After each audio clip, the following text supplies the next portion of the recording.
Pile సమస్యతో బాధపడుతున్నారా? ఇప్పుడు లేజర్ చికిత్సతో ట్రీట్మెంట్ రేంజ్ హాస్పిటల్స్ లో శాశ్వత పరిష్కారం. ఇప్పుడే సంప్రదించండి. ఆంధ్రప్రదేశ్ లో తొలి ఐటీ సిటీకి అంకురార్పణ జరగబోతోంది. అమరావతి పరిధిలో ఎలక్ట్రానిక్ సిటీ పేరుతో నామకరణం చేసి కేటాయించినటువంటి భూముల్లో 6,580 ఎకరాల భూముల్లో మొదటి నిర్మాణానికి ఆంధ్రప్రదేశ్ ప్రభుత్వం ప్రణాళికను సిద్ధం చేసింది. ఈ కాంట్రాక్ట్ని కూడా ఎల్ఎన్టీ కంపెనీకి ఇచ్చేటువంటి అంశం పైన ఒక స్పష్టత వచ్చేసింది. దీనికి సంబంధించి 10 ఎకరాల భూమిని కేటాయిస్తూ జియో కూడా రాష్ట్ర ప్రభుత్వం రిలీజ్ చేసింది. గతంలో హైదరాబాద్లో హైటెక్ సిటీని నిర్మించడం ద్వారా హైదరాబాద్ గతిని మార్చినటువంటి సందర్భం. అప్పుడు ముఖ్యమంత్రి చంద్రబాబు నాయుడు, అప్పుడు కాంట్రాక్ట్ సంస్థ ఎల్ఎన్టీ. అదే తరహాలో ఆంధ్రప్రదేశ్ రాజధానిగా అమరావతిని డిక్లేర్ చేసే సమయంలో విజయవాడలో మేధా టవర్స్ లాంటి ఐటీ టవర్ని ఏర్పాటు చేయడం ద్వారా ఐటీని డెవలప్ చేయాలని చెప్పని రాష్ట్ర ప్రభుత్వం భావించింది. గత 5 ఏళ్లలో జరిగినటువంటి తిరోగమన విధానాల వలన ఇప్పుడు మళ్ళీ కొత్తగా అంకురార్పణ చేయాలనేటువంటి నిర్ణయానికి ఏపీ సర్కార్ వచ్చింది. అందుకే ఎల్ఎన్టీకి ప్రత్యేకంగా దీనికి సంబంధించినటువంటి బాధ్యతలను అప్పగించింది. 10 ఎకరాల భూముల్ని కేటాయించింది. అయితే ఐటీ టవర్ ఏ విధంగా ఉండబోతుంది? ఆల్రెడీ దీనిపైన గతంలో రాష్ట్ర ప్రభుత్వం వర్క్ చేసింది. దానికి సంబంధించినటువంటి నమూనాలు ఇప్పుడు మళ్ళీ వెలుగులోకి వస్తున్నాయి. ట్విన్ టవర్స్ తరహాలో నిర్మించేటువంటి ప్రణాళిక ఇందులో ఉంది. ఆ ఐటీ టవర్ విశేషాలు ఏంటో ఒకసారి తెలుసుకునేటువంటి ప్రయత్నం చేద్దాం. ఏపీ ప్రభుత్వం గతంలో చేసినటువంటి అనౌన్స్మెంట్లో భాగంగా ఐటీ టవర్ ప్రణాళికని అప్పట్లో డిజైన్ కూడా రూపొందించింది. రాష్ట్ర ప్రభుత్వం దీనికి సంబంధించినటువంటి నమూనాలను కూడా డిసైడ్ చేసింది. అయితే కేవలం 5 ఎకరాల్లో నిర్మించాలనేటువంటి ప్రణాళికని ఆ రోజు రాష్ట్ర ప్రభుత్వం చేసింది. 5 ఎకరాల్లో నిర్మించడం కూడా ఒక స్టేట్ ఆఫ్ ఆర్ట్ తరహాలో ఉండాలి. ముఖ్యంగా హైదరాబాద్లో ఉండేటువంటి హార్డ్ సాయిల్కి అమరావతిలో ఉండేటువంటి సాఫ్ట్ సాయిల్కి ఉన్నటువంటి భేదాన్ని అర్థం చేసుకునే విధంగానే ఈ డిజైన్ని రూపొందించారు. ఈ డిజైన్ ఒకసారి చూస్తే ఇది ట్విన్ టవర్స్ తరహాలో రూపొందించేటువంటి డిజైన్. కంప్యూటర్ సిపియు ఎలా ఉంటుందో సిపియు నమూనాన్ని ఒక మోడల్గా తీసుకోవడం ద్వారా ఈ డిజైన్ రూపొందించినట్టుగా అప్పట్లో ఈ ప్రభుత్వం ప్రకటించింది.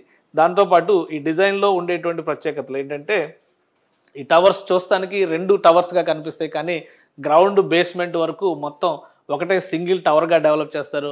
G+3 బేస్మెంట్లు, B3+G పైన 9 అంతస్తుల భవనం. ఆ విధంగా మొత్తం చూస్తే కనుక 12-13 అంతస్తుల సముదాయంలాగా దీన్ని నిర్మించాలనేటువంటి ప్రణాళికని అప్పట్లో రాష్ట్ర ప్రభుత్వం చేసింది. ఇది రాష్ట్రంలోనే కాదు దేశంలో కూడా ఒక ప్రత్యేకమైనటువంటి నిర్మాణ శైలిలో ఉండాలని భావించింది. అయితే డిజైన్లు నమూనాలు తయారైన తర్వాత ప్రణాళికలో మార్పులు రావడం, అప్పటికి ప్రభుత్వం ఎన్నికలు రావడం, ప్రభుత్వం మారడం, ఇవన్నీ జరిగినాయి. సో మొత్తానికి మళ్ళీ ఈ డిజైన్నే రాష్ట్ర ప్రభుత్వం పునఃపరిశీలిస్తున్నట్టుగా తెలుస్తుంది. ఈ డిజైన్కి సంబంధించినటువంటి నమూనా చిత్రాలను మనం చూస్తున్నాము. అలానే కాంట్రాక్ట్ సంస్థతో దీనికి సంబంధించి సిఆర్డీఏ అధికారులు డిస్కషన్స్ చేయబోతున్నారు.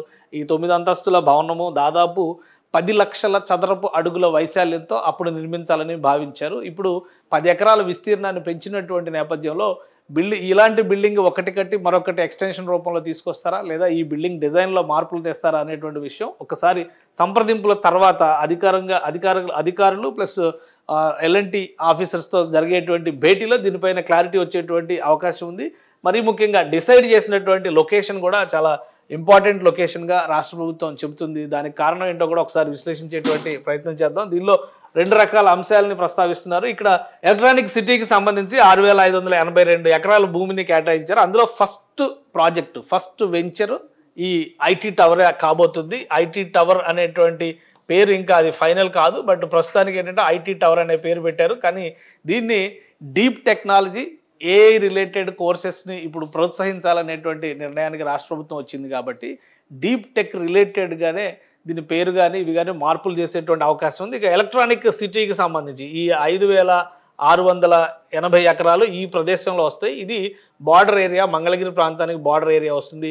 ఎలక్ట్రానిక్ సిటీకి సంబంధించి కూడా శివారు ప్రాంతంలోనే ప్రభుత్వం 10 ఎకరాల భూమిని కేటాయించింది. ఆ చుట్టుపక్కల కూడా డెవలప్మెంట్కి దీనివల్ల అవకాశం కలుగుతుంది. ఎందుకంటే ఇది గుంటూరు హైవేకి దగ్గరగా ఉంటుంది కాబట్టి ఈ మార్గంలో చేయడం వల్ల అభివృద్ధికి కూడా అవకాశాలు ఎక్కువగా ఉంటాయని చెప్పని రాష్ట్ర ప్రభుత్వం భావిస్తుంది. అందులో భాగంగానే ఈ ప్రాంతాన్ని రాష్ట్ర ప్రభుత్వం ఎంచుకున్నట్టుగా అధికారులు చెప్తున్నారు. సో ఆ విషయంలో ఒక క్లారిటీ ఉంది కాబట్టి రాబోయేటువంటి రోజుల్లో ఈ డిజైన్ పైన మాత్రమే ఫైనల్ డెసిషన్ తీసుకోవాల్సినటువంటి అవసరం ఉంటుంది. డిజైన్ పరంగా దీనికి చాలా ప్రత్యేకతలు ఉన్నాయి. గతంలో లేని మోడల్స్, అంటే ఒక విధంగా ఆంధ్రప్రదేశ్లో ముఖ్యంగా అమరావతి ఆ పరిసర ప్రాంతాల్లో ఉండేటువంటి ఉష్ణోగ్రతలను దృష్టిలో పెట్టుకొని వాతావరణ పరిస్థితుల్ని దృష్టిలో పెట్టుకొని భౌగోళికంగా అక్కడ ఉన్నటువంటి భూ వాతావరణాన్ని కూడా దృష్టిలో పెట్టుకొని దీనికి డిజైన్ చేశారు. ఎందుకంటే అక్కడ వాటర్ సోర్సెస్ కూడా ఎక్కువగా ఉంటాయి, భూమి లోపల నుంచి నీళ్లు ఉబికి వచ్చేటువంటి పరిస్థితులు ఎక్కువగా ఉంటాయి. కాబట్టి నిర్మాణ నమూనాను కూడా ఆ తరహాలోనే దీన్ని ఏర్పాటు చేయాలని చెప్పని అధికారులకు సూచించారు. ఆ క్రమంలోనే ఈ డిజైన్లను రూపొందించారు. అందుకే ఇది ఒక ప్రత్యేకమైనటువంటి టవర్గా నిలుస్తుందని భావిస్తున్నారు.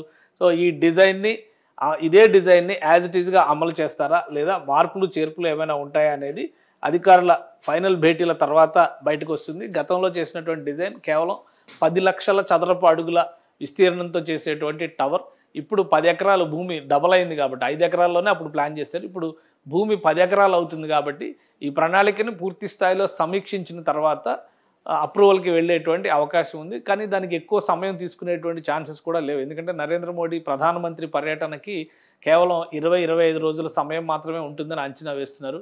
ప్రధానమంత్రి రాష్ట్ర పర్యటనకి వచ్చిన సందర్భంలోనే ఈ ఐటీ టవర్కి కూడా భూమి పూజ చేసేటువంటి అవకాశం ఉంది. అందుకనే సిఆర్డీఏ అధికారులు ఎల్ఎన్టీ టీము దీనిపైన డిజైన్ పైన కూడా వర్క్ చేస్తున్నట్టుగా ఒక సమాచారం ఉంది. మోడల్ని యాజ్ ఇట్ ఈజ్గా కంటిన్యూ చేసే లెక్క అయినా లేదా మార్పులు చేర్పులు ఉన్నా కానీ భూమి పూజ మాత్రం ప్రధానమంత్రి చేతుల మీదుగానే చేయించేటువంటి అవకాశాలు ఉన్నాయి. రాష్ట్ర ప్రభుత్వం దీనికి తగ్గట్టుగా స్థానిక అధికార యంత్రాంగానికి కూడా మార్గదర్శకాలని జారీ చేసింది.